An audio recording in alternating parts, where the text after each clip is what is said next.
আজকের এই নন্দনকানন পাঠচক্রের ষষ্ঠ পর্বে উপস্থিত অগ্রজ কবি, সাহিত্যিক, সাংবাদিক এবং গুণী ব্যক্তিরা সবাইকে সালাম, শুভেচ্ছা।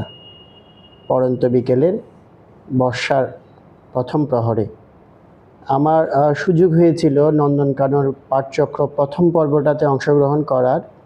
আজকে ষষ্ঠ পর্বে আবার এসেছি। মাঝখানে আরও 4টা পাঠচক্র অতিবাহিত হয়েছে। আজকে আসলে মূলত যেই 3 জনকে নিয়ে আলোচনা হচ্ছে, বিশেষ করে দৈনিক ফেনীর মাসিক প্রকাশনা উত্তরকাল, এটিও আজকে প্রথম প্রকাশনা হয়েছে এবং সৌভাগ্যক্রমে যে 3 জন বরেণ্য ব্যক্তিকে এই প্রকাশনায় স্থান দেওয়া হয়েছে, সেই 3 জনের একজনেরকে নিয়ে আমাকে ছোট্ট কিছু করে লিখতে বলা হয়েছিল। আমাদের সবার প্রাণপ্রিয় নুরুল আমিন হৃদয় ভাই। সেই প্রসঙ্গে আসলে আমার একটি লেখা ছোট্ট একটি কবিতা ছাপা হয়েছে। এই জন্য প্রথমেই আমি দৈনিক ফেনীর উত্তরকালের সম্পাদক এবং এই সম্পাদনা পরিষদের সাথে যারা জড়িত, আমাদের রিজভী ভাই এবং আলমগীর মাসুদ, তাদের প্রতি কৃতজ্ঞতা প্রকাশ করছি। যে 3 জনকে নিয়ে আজকের এই প্রকাশনা, সেই 3 জনের ভিতরে 2 জনের সাথে আমার নিবিড়ভাবে সম্পর্ক। একটি হচ্ছে যে কবি ওবায়দ মজুমদার, আরেকজন হচ্ছে নুরুল আমিন হৃদয়, আরেকজন যিনি আছেন শফিউল হক। ওনার সাথে আমার এমনি পরিচয় থাকলেও বিস্তারিতভাবে ওনার সম্পর্কে আমার তেমন একটি জানাশোনা চেনা সেভাবে নেই। এখানে আমার সাথে নুরুল আমিন হৃদয় ভাইয়ের সাথে প্রায় 2.5 দশকের পথ চলা, কিন্তু তার চেয়েও কিছুটা বেশি সম্পর্ক হচ্ছে ওবায়দ মজুমদার। ওবায়দ মজুমদারের ছোট ছেলে পাভেল এখন দেশের বাইরে থাকেন। উনি একসাথে আমরা পড়ালেখা করতাম এবং একসাথে আমরা আবৃত্তি করতাম।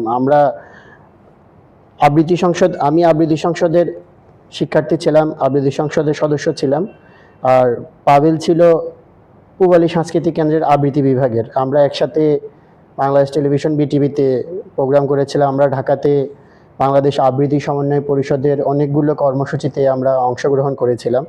সেই ক্ষেত্রে তখনও আমার জানা ছিল না যে পাভেল ওবায়দ মজুমদারের ছেলে। ওবায়দ মজুমদার আঙ্কেলকে আমরা একজন শিক্ষক এবং সাহিত্যকর্মী হিসেবে চিনতাম। আমরা যখন জহিরান মিলনায়তনে বিভিন্ন সাহিত্যের আড্ডাগুলো হতো তৎকালীন সময় 21 শতকের শুরুতে, তখন ওনার সাথে আমাদের পরিচয়, জানাশোনা।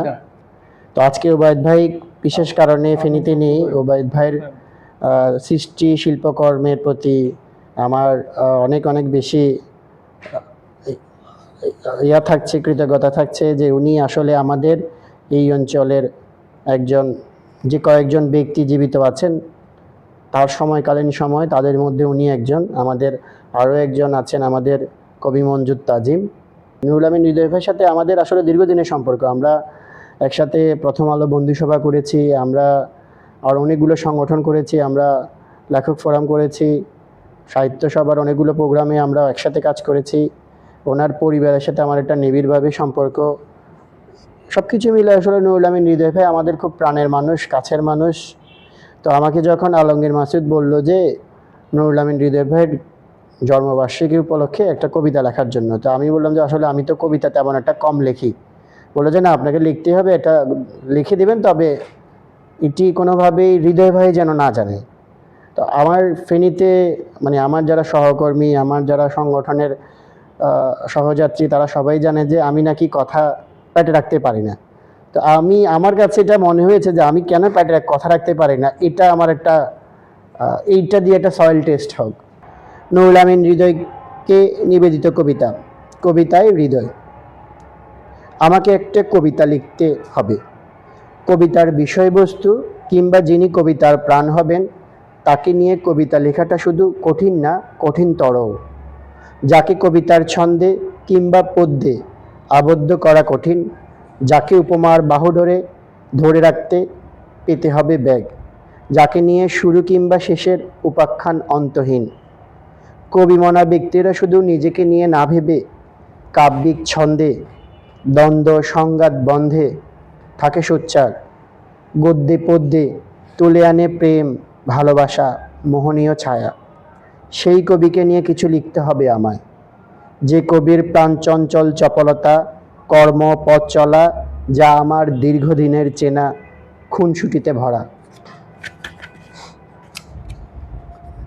রম্যের হাত যার তীক্ষ্ণ, লটারিতে যার ভাগ্য সুপ্রসন্ন, খেলাধুলায় যার আবেগ প্রগাঢ়, সেবাকর্মে যিনি ছুটে চলেন অন্তহীন, ক্ষণিকেই হয়ে পড়েন যিনি বিষণ্ণ, সময়ের অসময়ের অভিমানে তাকে কি মানায়?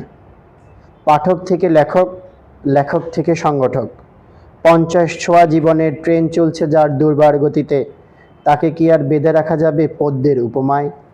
প্রাণে প্রাণে যার প্রণামী, হৃদয়ের তরে হৃদয় ভরে যার প্রশ্বাস, আমি তার কথা বলতে ব্যাকুল, তবে তা গদ্যে কিংবা পদ্যে নয়, নয় কোনো রম্যে স্মৃতিচারণ কিংবা স্মরণ সভায়। কবি ছিলেন, কবি আছেন, কবি থাকবেন তার সৃষ্ট কর্মে। কবি নুরুল আমিন হৃদয় আমাদের অহংকার, অলংকার। তাকে নিয়ে কবিতা লেখার দুঃসাহস কি হবে আমার? এটি ছিল আমার মানে ওনাকে নিয়ে একটি লেখা।